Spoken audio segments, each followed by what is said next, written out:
Se houver um atleta que seja superior tecnicamente a um atleta da equipe coreana, ao eliminá-lo já nos primeiros combates da chave, estaria ajudando o atleta coreano a vencer na final.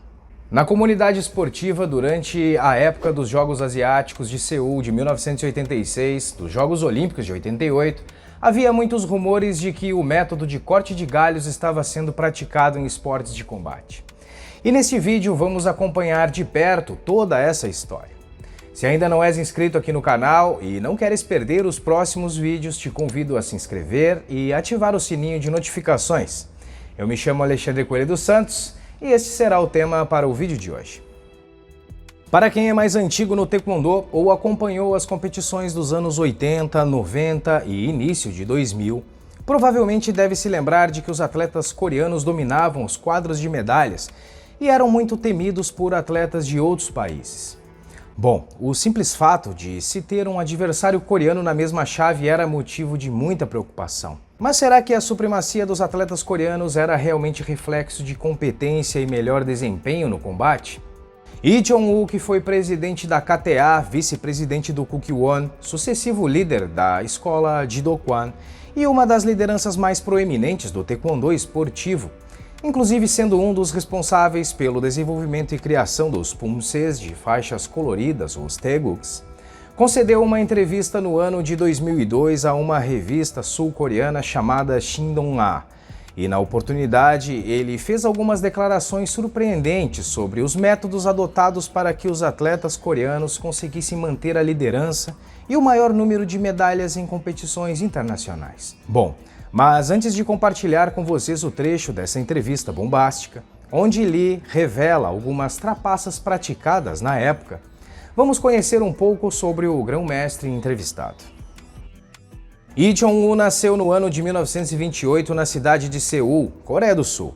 E após a Segunda Guerra Mundial, ele se juntou a um grupo de escoteiros e participava de treinamentos em navios de guerra. Como era um menino de estatura alta, o diretor dos escoteiros, na época, o aconselhou a fazer aulas de karatê. Lee já apresentava interesse em estudar karatê há muito tempo, porém, com uma carta de recomendação do diretor do grupo de escoteiros, ele visitou a escola Yunmugwan. Sua primeira aula foi no dia 23 de março de 1946, sob o comando de Chung Sang-sop, que era o instrutor principal da escola. No mesmo ano, um proeminente mestre de karatê chamado Yoon Ge-byung, faixa preta 7º Dan, que havia recentemente chegado do Japão, foi nomeado instrutor da escola em tempo integral. Antes da eclosão da Guerra da Coreia em 1950, Lee Jong-woo recebeu a faixa preta 3º Dan. Mas os detalhes sobre esta graduação apresentarei em um próximo vídeo, pois sobre os métodos praticados para conceder graduações de Dan na época, Lee conta em detalhes em outro trecho da entrevista.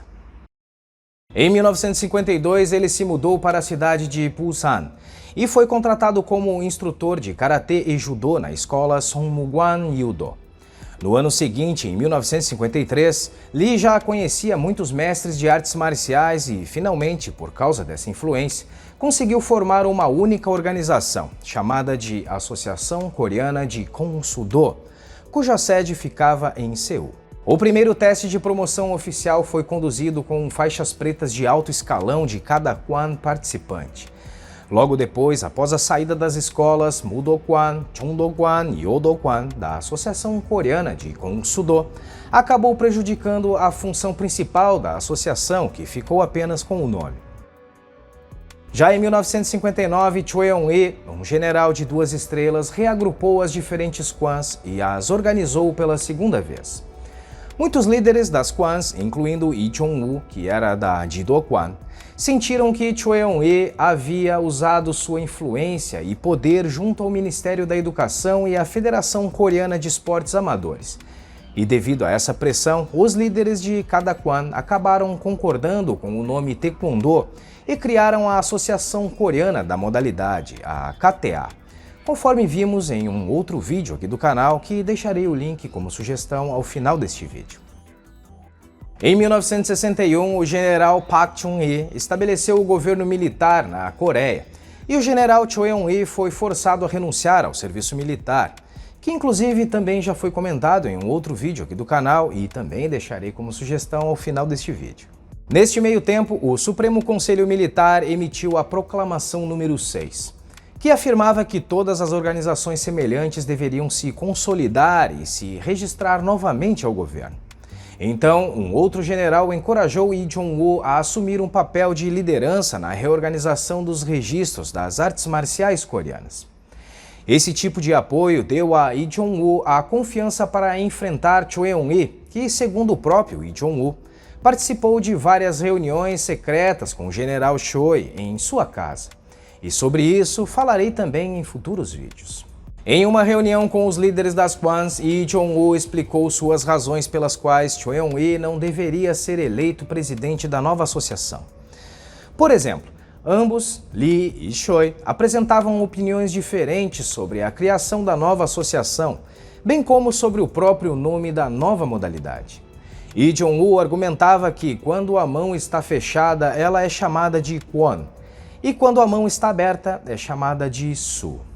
Com Sudo, ou seja, a transliteração coreana para Karate-do, usa mais movimentos com as mãos do que com os pés, e portanto, na opinião de Lee, o nome deveria ser Tae-su-do. Por outro lado, Choi Eun-hee insistiu que o nome da arte já havia sido decidido pelo Comitê de Nomes, e inclusive aprovado pelo presidente Lee Sung-man. Desta forma, o nome Taekwondo ficou decidido a partir de então. Lee Jong-woo foi também a primeira pessoa a defender a abolição das Kwans. Ele sentia que elas estavam impedindo o progresso do Taekwondo coreano, pois iam de encontro às novas propostas políticas para a modalidade. As Kwans criavam um forte vínculo entre o professor e o aluno, e também cada escola tinha uma mente forte, mas na visão dele era um tanto quanto egocêntrica. Cada Kwan também tinha autoridade para conduzir seus próprios testes de promoção de faixas pretas, o que as tornavam independentes. E com isso, é claro, Lee sentia que a lealdade às Kwans deveria ser abandonada. Ele afirmou que as escolas foram necessárias na comunidade do Taekwondo, mas havia chegado o momento de torná-las impotentes e transferir o poder central para a nova entidade criada, a Associação Coreana de Taekwondo, a KTA. E para isso, Lee negociou e convenceu 9 dos grandes mestres das principais Kwans a renunciarem suas escolas, abolindo-as e fazendo com que todos se unissem à KTA.